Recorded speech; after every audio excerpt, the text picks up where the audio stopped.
Hello friends, आज की इस वीडियो में हम लोग देखने वाले हैं methods of preparations of alkenes. किस तरह हम लोग किस प्रोसेस के थ्रू एल्केन को प्रिपेयर कर पाएंगे, ठीक है ना। तो सबसे पहला है from unsaturated hydrocarbons by hydrogenation. मतलब कि अनसेचुरेटेड हाइड्रोकार्बन से हम लोग हाइड्रोजनेशन करा के एल्केन का प्रिपेयर कर सकते हैं। तो इसको हम लोग साबातियर सैंड्रेन रिएक्शन भी बोलते हैं। और इससे हम लोग देखते हैं पॉइंट क्या क्या है। इसमें हम लोग मीथेन को प्रिपेयर नहीं करा सकते। तो एक कोई भी अनसेचुरेटेड हाइड्रोकार्बन लेंगे, एल्किन भी हो सकता है तो एल्काइन भी हो सकता है, दोनों अनसेचुरेटेड हाइड्रोकार्बन से, ठीक है। तो एल्किन है तो फिर एल्काइंस और हाइड्रोजन को पास कराना है किससे, over the surface of catalyst. Catalyst के ऊपर से हम लोग इसको पास कराना है, लेकिन at high temperature 525 to 573 kelvin के बीच में ये रहेगा। और ये जो प्रोसेस है हम लोग कैसे रहेगा, फ्री रेडिकल मैकेनिज्म का रहेगा। तो हम लोग देखते हैं,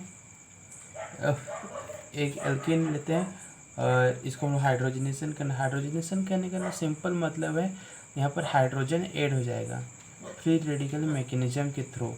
कोई हम लोग का प्रेजेंस चाहिए किसका, कैटलिस्ट, या तो हम लोग प्लेटिनम का प्रेजेंस ले सकते हैं, या तो फिर पैलेडियम का, या तो फिर निकल का।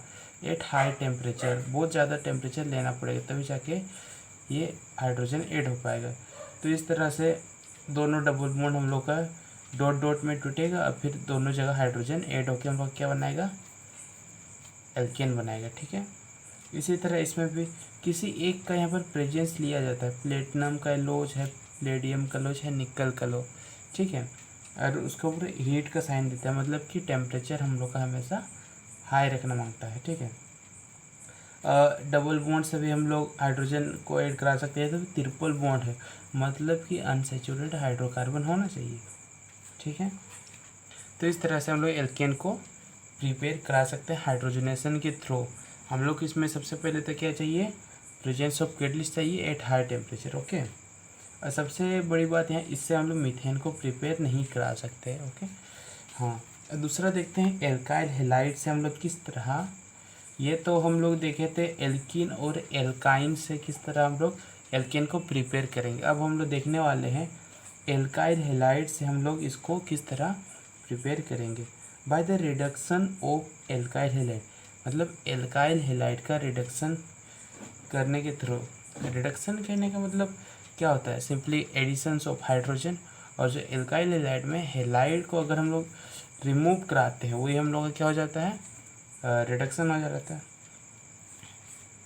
ठीक है।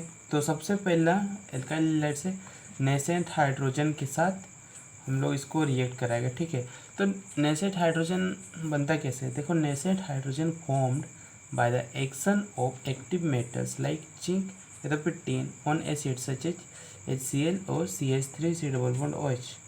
कहने का मतलब किसी कोई भी एक्टिव मेटल्स को जब जैसे कि जिंक हो गया, टिन हो गया, उसको एसिड के साथ जब उसको रिएक्ट कराते हैं तब तो लोग क्या बनता है, नेसेंट हाइड्रोजन फॉर्म होता है।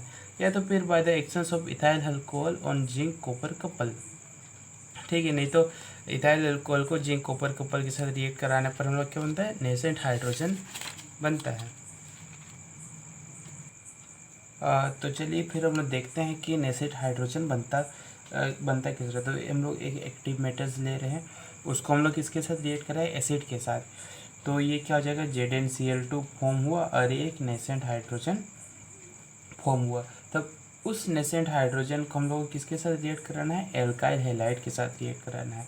तब नेसेंट हाइड्रोजन के साथ जब हम रिएक्ट कराएंगे तो हेलाइड क्या करेगा, हेलाइड रिप्लेस हो जाएगा किससे, हाइड्रोजन के साथ रिप्लेस हो जाएगा, ठीक है। अरे ये बाय प्रोडक्ट हम लोग का क्या है, HX है। तो हम लोग क्या मेन प्रोडक्ट क्या मिला हम लोग का, एल्केन मिला। तो इस तरह से एग्जाम्पल देखते हैं, मान लेते हैं हम लोग इथाइल आयोडाइड लेते हैं, इसको अगर हम लोग नेसेंट हाइड्रोजन के साथ रिएक्ट कराएं तो क्या फॉर्म हुआ हम लोग का, इथेन फॉर्म हुआ, ठीक है।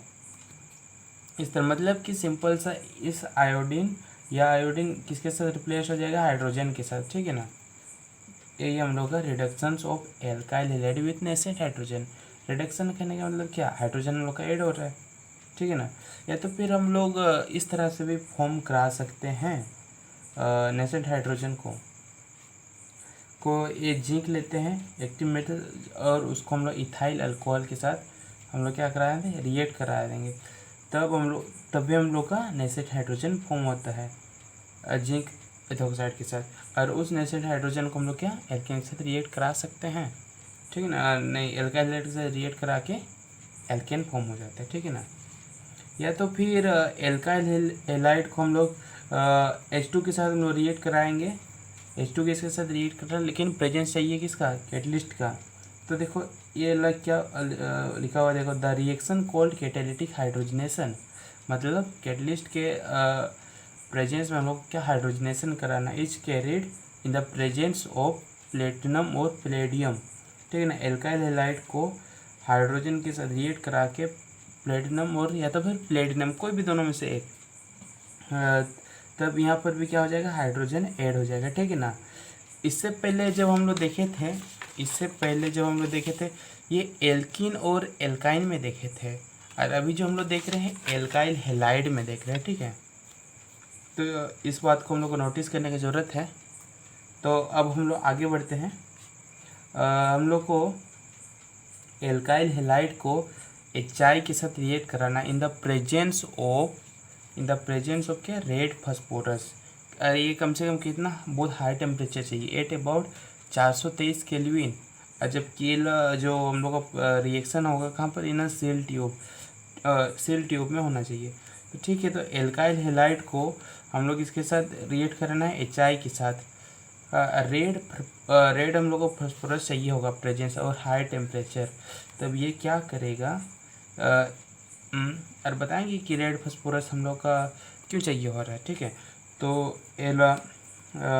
इसको प्लस माइनस में तोड़ सकते हैं, इसको भी प्लस माइनस में तोड़ सकते हैं, और ये हम लोग का सिंपली हाइड्रोजन यहाँ पर क्या हो जाएगा, ऐड हो जाएगा ना। तो C2H6 बना एल्केन, और ये I2। तो क्या होता है, देखिए नोटबुक की लिखा हुआ है, the purpose of adding red phosphorus is to combine with I2 to form phosphorus triiodide, otherwise it will react with alkane to give back iodide alkane again, the reaction will become reversible। देखिए अगर हम लोग red phosphorus नहीं डालेंगे ना, तो क्या हो जाए, I2 जो है, I2 दोबारा ये रिएक्ट कर जाता है। तो फिर से अगर हम लोग पढ़ते हैं, the purpose of adding red phosphorus is to combine with I2, वो क्या करता, हाँ बीच में लाइट कट किया था, देखिए the purpose of adding red phosphorus, इला रेड पर्पस हम लोग क्यों ऐड कर रहे हैं, is to combine with I2, जो यहाँ I2 बना है इसके साथ कंबाइन करके फॉर्म क्या करेगा, फास्फोरस ट्राईआयोडाइड। जैसे कि ये फास्फोरस है, आयोडीन के साथ रिएक्ट करके फास्फोरस ट्राईआयोडाइड बना, देखो otherwise it will react with alkane. ये मतलब फिर नहीं तो ये I2 अगर इसके साथ फास्फोरस के साथ रिएक्ट नहीं कराते, तो ये I2 क्या करता, एल्केन के साथ फिर से रिएक्ट कर जाता, तो फिर हम लोग का यही मिल जाता है एल्काइल हैलाइड। इसका मतलब रिवर्सिबल हो जाता, तो फ़ायदा ही नहीं है ना। तो इस वजह से हम लोग को रेड फास्फोरस डालना पड़ता है, ठीक है। अगर हम लोग इन केस अगर हम लोग देखते हैं ऑर्डर ऑफ रिएक्टिविटी, कौन एल्काइल हैलाइड की मतलब कौन सा एल्काइल हैलाइड फास्टर रिएक्ट करेगा। तो देखिए RI है, RBr, RCl और RF। हम लोग जानते हैं जो आयोडीन है वो बड़ा साइज होता है, इसलिए उसका बॉन्ड लेंथ क्या होता है, लंबा होता है। इस वजह से इसका बॉन्ड डिसोसिएशन एंथैल्पी कम होता है, इसलिए वो जल्दी जब ब्रेक करेगा तो फास्टर रेट से वो क्या करेगा, रिएक्ट करेगा। इसी तरह से